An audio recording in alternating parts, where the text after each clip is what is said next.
just in the last 5 to 10 minutes or so, we had an upgrade from the National Hurricane Center in Miami from 45 miles per hour to, well, 50 miles per hour. It's gradually increasing here. This is Tropical Storm Bret.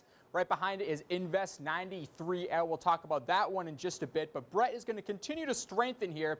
Not as strong as what we were originally thinking yesterday. Not hurricane strength, but towards some of these Caribbean islands, you could be expecting sustained winds at right around 60 miles per hour and a lot of rain within this storm. So we're going to track it the next few days here at WTGS Fox 28. Here are the spaghetti plots, numerical models showing where the storm could go. A wide variety past the original band of islands here, but like I said, it's not going to be hurricane force, but still something to keep an eye on. We also have something else. I call this one the tropical train. What that means is we have waves behind a tropical storm, disturbances. It's kind of like a train, right? Carts continue in here with various levels of storms that could be developing in the next few days. This is one called 93L, right? This one has a 70% chance in the next 48 hours and an 80% chance in the next week of being named. This is considered a high priority by the National Hurricane Center when you're checking out and forecasting for these storms to continue to develop. Back to our neck of the woods in the southeast, there's that low pressure system.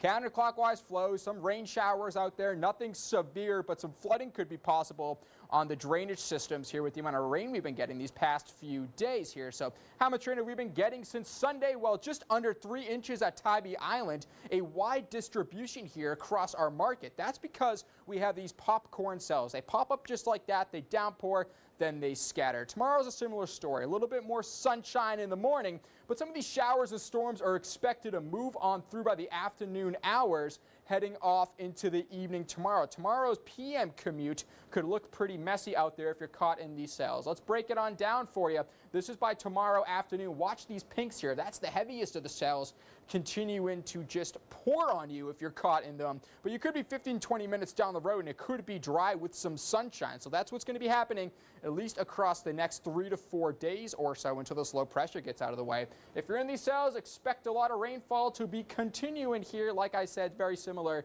to yesterday. But tonight, 70 degrees, early storms clearing late. Winds out of the south at about 5 to 15 miles per hour tomorrow. Storm very similar to today's forecast. Clouds filling in, afternoon showers. Winds out of the south at about 10 to 15 miles per hour. Next 7 days, well, hey guys, listen, the sunshine is likely going to make a full-time return Saturday into Sunday. But with that comes warmer temperatures and a little bit more humidity. Lower 90s Monday into Tuesday.